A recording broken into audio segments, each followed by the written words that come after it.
প্রিয় দর্শক, আমরা চলে আসলাম খাওজা ইউনুস আলী পাক দরবার শরীফে। আনোয়ার ভাই আছে, উনি বেশ কিছু গল্প এবং কিছু শান আমাদের মাঝে উপস্থাপন করবেন। আমরা সেটা শুনব এবং আপনাদেরকে শোনাবো এবং দেখাবো। চলুন আমরা কথা না বাড়িয়ে আনোয়ার ভাইয়ের কাছে আমরা জানি। আনোয়ার ভাই বলেন, কি বলতে চাচ্ছেন বলেন। আসসালামু আলাইকুম রহমতুল্লাহ বারাকাতু।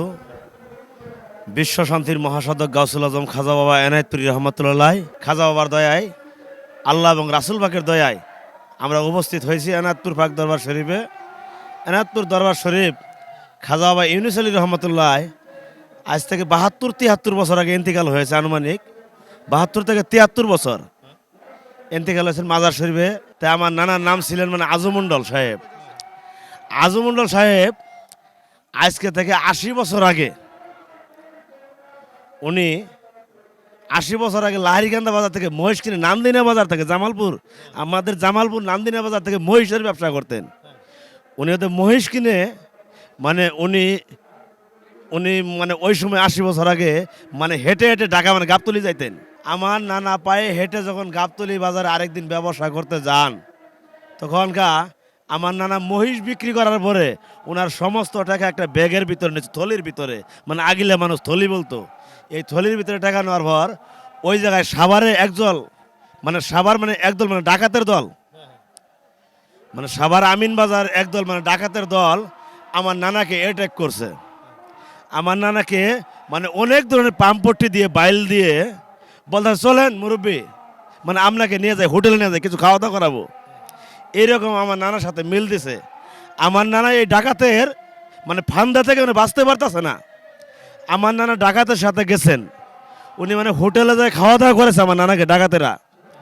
ডাকাতেরা খাওয়া দাওয়া করানোর পরে আমার নানা কি খাবো, তিনার তো জীবনের বয়স এসে গেছে। আমার নানা ২ চোখের পানি ছেড়ে দিয়ে দেলে দেলে তাদের সামনে বলা যাচ্ছে না, ডাকাতকে মুখ দিয়ে বলতে পারতেছে না। আমার নানা দেলে দেলে বলতেছে, খাজা বাবা এনায়েতপুরী, তখন এনায়েতপুরী হুজুর হায়াতে ছিলেন, খাজা বাবা ইউনুস আলী রহমতুল্লাহ তখন হায়াতে ছিলেন। বলতেছে, খাজা বাবা এনায়েতপুরী, আজকে যদি তুমি আমাকে দয়া না করো, তুমি দয়া না করলে আমার কোনো উপায় নাই।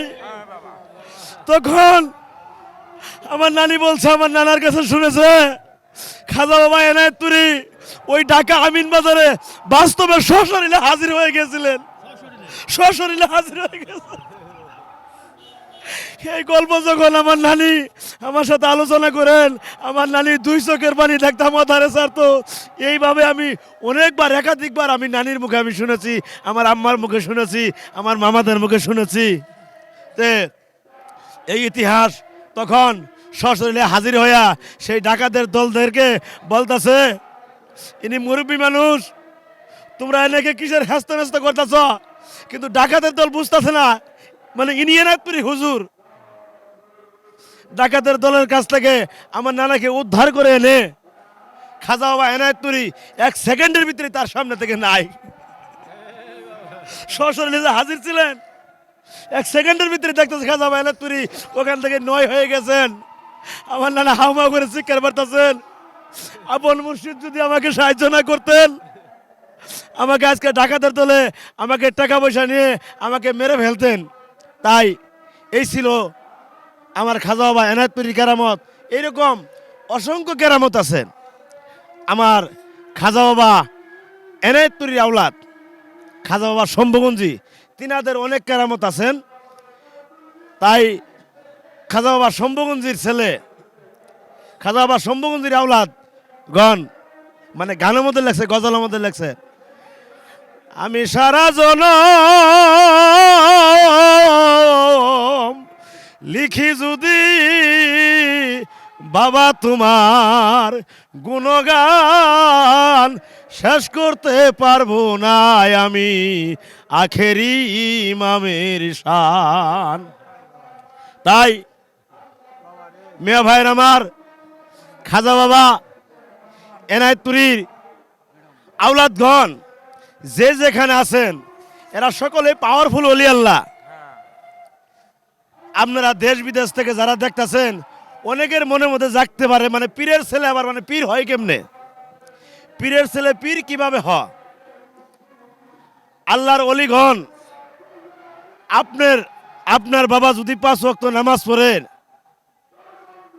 আপনার বাবা যদি বলে আল্লাহ পাক আমি যদি নামাজ পড়ি আমি পরকালে জান্নাতে মুক্তির আশা করতে পারি, আপনার ছেলেও যদি 5 ওয়াক্ত নামাজ পড়ে সত্য পথে চলে উনিও পরকালের নাজাতের আশা করতে পারে। কি মিয়া ভাই পারে না? তে খাজা বাবা এনায়েতপুরি তিনার মানে 6 জন আওলাদ, তিনার 6 জন আওলাদ, 6 জন আওলাদের ভিতরে তিনাদের তারা প্রত্যেকে হক পথে আছে, তারা 5 ওয়াক্ত নামাজ পড়েন। আর এই মুরিদদেরকে প্রত্যেক মুরিদকে মানে তাগিদ দেন আমার বাবা সকল আপনারা সকলেই 5 ওয়াক্ত নামাজ পড়বেন, মানে যত মানে হুকুমা হকম শরীয়ত এবং মানবতার হুকুমা হকম আছে প্রত্যেক জনকে মানে আদেশ দিয়ে থাকেন, তাগিদ দিয়ে থাকেন। তো খাজা বাবা এনায়েতপুরি, আমরা খাজা বাবা এনায়েতপুরি শম্ভুগঞ্জের মানে আমল করার মানে চেষ্টা করি তিনার হুকুম মোতাবেক। তে খাজা বাবা এনায়েতপুরীর আওলাদ শম্ভুগঞ্জি হুজুরের আওলাদ মানে আলাউল হক অলি হুজুর, ছোট হুজুর পাক লালকুটি দরবারে ময়মনসিংহ তিনি বর্তমানে আছেন। উনি আমার মুর্শিদ। তাই আমার এক জাকের ভাই, যে ওই লাহারিকান্দার কথা একটু আগে বললাম, এই লাহারিকান্দা গ্রামের আমার এক মানে জাকের ভাই আব্দুল ভাইয়ের মেয়ে মানে আজকে থেকে 3-4 বছর আগে নান্দিনা মানে তালুকদার ক্লিনিকে মানে বাচ্চা পেটে মানে গর্ভবতী, উনি তালুকদার ক্লিনিকে উনি 3-4 বছর আগে উনি অপারেশন হওয়ার পরে তিনার মাতৃগর্ভে থেকে একটা মানে ছেলের সন্তান জন্ম নেন।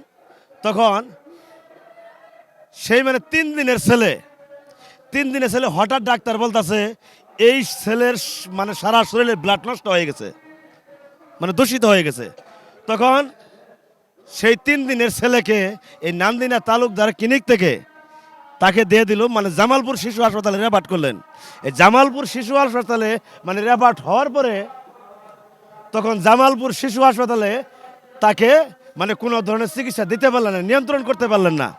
তাকে জামালপুর থেকে রেফার করলেন ময়মনসিংহ যাওয়ার পরে আব্দুল ভাই ঢাকা মানে গড়গড়িয়া মাস্টার বাড়ি গাজীপুর সেই জায়গায় মানে দোকানদারি করে, কাঁচামালের দোকানদারি করে। তিনি আমাকে সেই জায়গা থেকে ফোন দিয়ে হাউমা করে কাঁদতেছেন, আনোয়ার ভাই আমার মেয়ে তো নান্দিনা তালুকদার ক্লিনিকে অপারেশন হয়েছে, আমার নাতি এইরকম অসুস্থ, তিনাকে পাঠাইছে জামালপুর থেকে ময়মনসিংহ মানে আইসিওর ভিতরে আছে। তিনি অনেক কান্নাকাটি করতেছে। আমাদের এলাকায় এক জাকের ভাই আছে মানে নিটার পার্সেন্ট মানে ওনার সাথে আলোচনা করতে গেলেন আমাকে বাহাদুর ভাই। তো মানে ওই সময় মানে মাগরিবের আজানের সময় বাহাদুর ভাই আমার সাথেই ছিলেন। বাহাদুর ভাইকে আমি বললাম, বাহাদুর ভাই এই ঘটনা, আব্দুল ভাই তো ফোন দিচ্ছে ঢাকা থেকে, তো ওনার নাতিন এরকম অবস্থা, তো আপনি একটু মানে লালকুটি দরবার শরীফে বাবাকে একটু ফোন করেন, মানে বাবাকে এই বিষয়টা জানান, বাবা যেন খাস দয়া করে বাবার উসিলে আল্লাহ পাক যেন তিনার সমস্ত সমস্যা সমাধান হয়ে যা। বাহাদুর ভাই সাথে সাথে লালকুটি দরবার শরীফ শম্ভুগঞ্জ খাজা বাবা এনায়েতপুরীর 2য় সাহেবজাদা খাজা বাবা এনায়েতপুরীর নাতিন খাজা আলাউল হক অলি হুজুরকে তিনি মোবাইলের মাধ্যমে ফোন করলেন আমার সামনে। বাবাজান মাগরিবের সময় হয়ে গেছে, বাহাদুর কি বলবেন বলেন। বাবা এক জাকের ভাই আব্দুল ভাই লাহারিকান্দা, ওনার নাতি এরকম অসুস্থ। বাহাদুর ভাই হাউমা করে কান্দাছে মোবাইল ধরে, আমিও কান্দাছি পাশাপাশি। তো আমাকে বাবাজান বললেন আল্লাহ রাসূল দয়া করবে, আমার দাদা জান এনায়েতপুরী হুজুর দয়া করবেন, আমার আব্বাজান শম্ভুগঞ্জি হুজুর দয়া করবেন, বাহাদুর চিন্তা করবেন না। বাবাজান এইটুক সাহস আমাকে দিলেন, তে আমাদের দিলেন।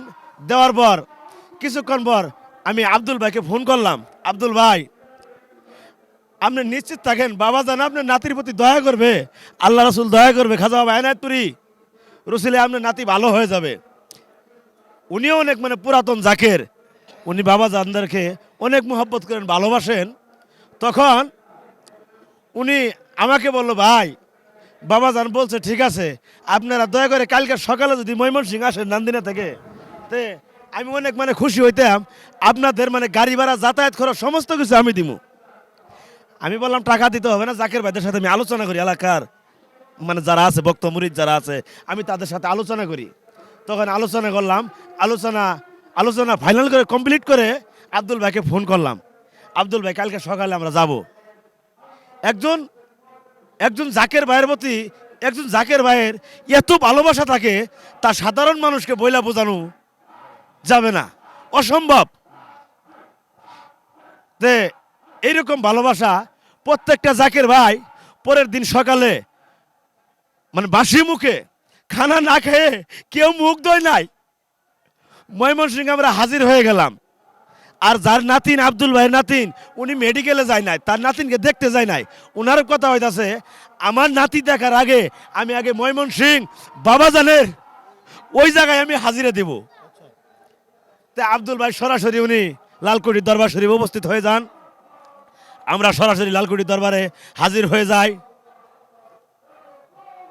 বাবাজান যখন নেমে আসেন দোতলা থেকে 10টা বাজে, সকাল 10টা 10:30 আনুমানিক, এই টাইমে আমরা বাবাজান মানে হুজরা শরীফ, মানে বাবাজান যেই জায়গায় বসেন মানে হুজরা শরীফ বলা হয় সেটাকে, বাবাজানের হুজরা শরীফে আমরা 10 থেকে 12 জন লোক ঢুকে গেলাম।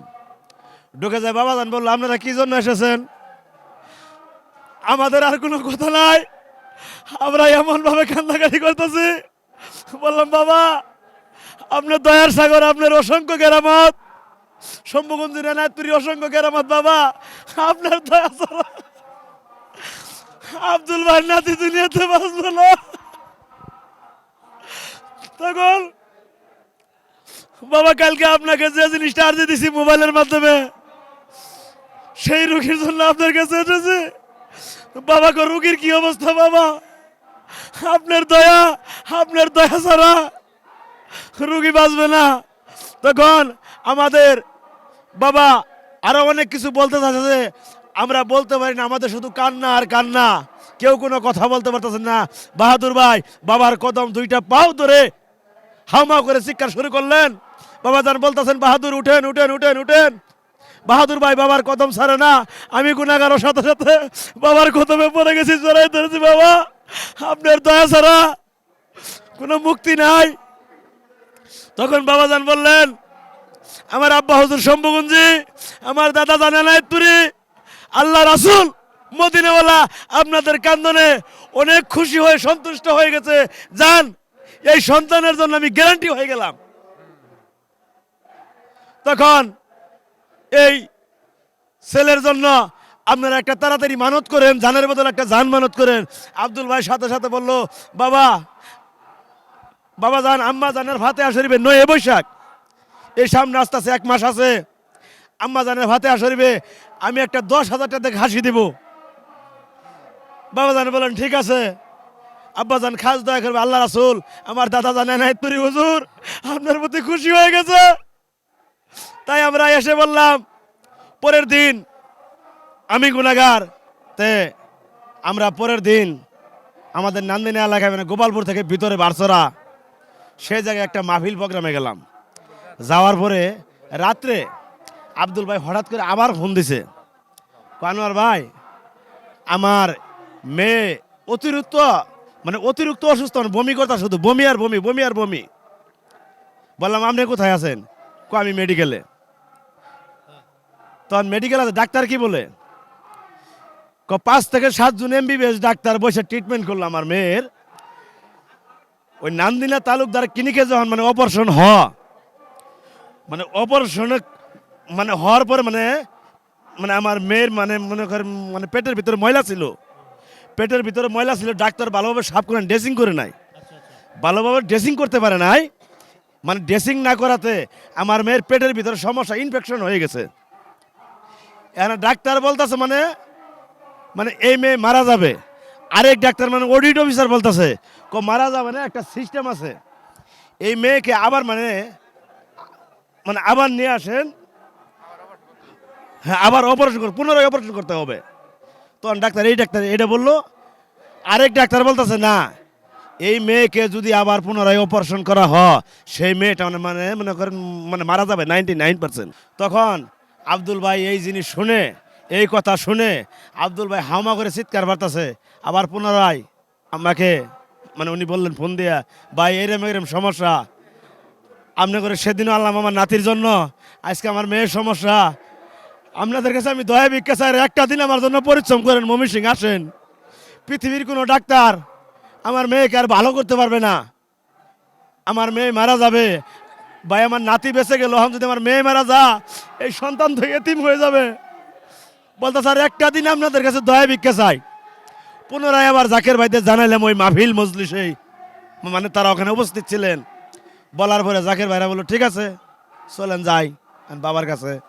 যাওয়ার পরে শম্ভুগঞ্জি হুজুর আল্লাহ কলি হুজুর বাবা যান তিনার কদমে আমরা পরে আবার গিয়ে পুনরায় কান্নাকাটিকারি অনেক কান্না কাটতাছি। তখন বাবা যান বলতেছেন আপনাদের কি সমস্যা, ওই সন্তানটা কেমন, ছেলেটা কেমন আছে, ভালো হয়েছে না?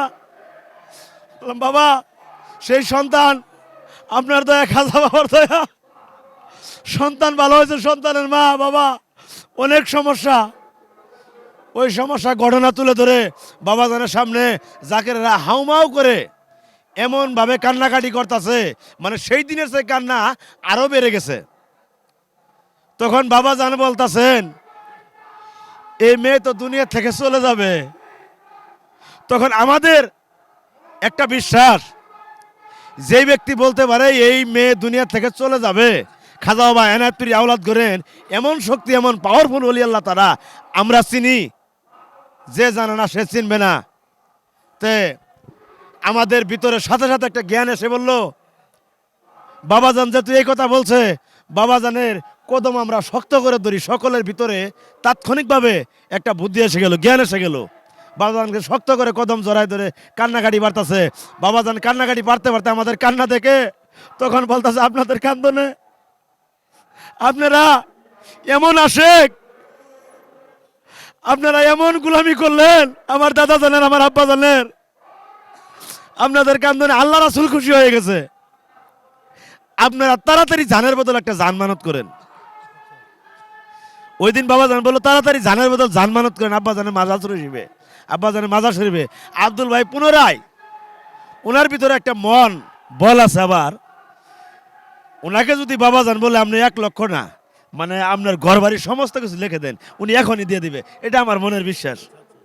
তা আব্দুল ভাই পুনরায় বললো বাবা আমি আমার মেয়ের জন্য 10,000 টাকা খাসি দিব, আমার নাতির জন্য যে খাসিটা, আমার মেয়ের জন্য আমি আরেকটা খাসি দিব। বাবা বাবা আমি খাস নিয়তে, বাবা আপনি দেলের হাল জানেন, আপনি 7 তবক আসমান জমিনের ভিতরে সমস্ত কিছু বাবা আপনি দেখেন।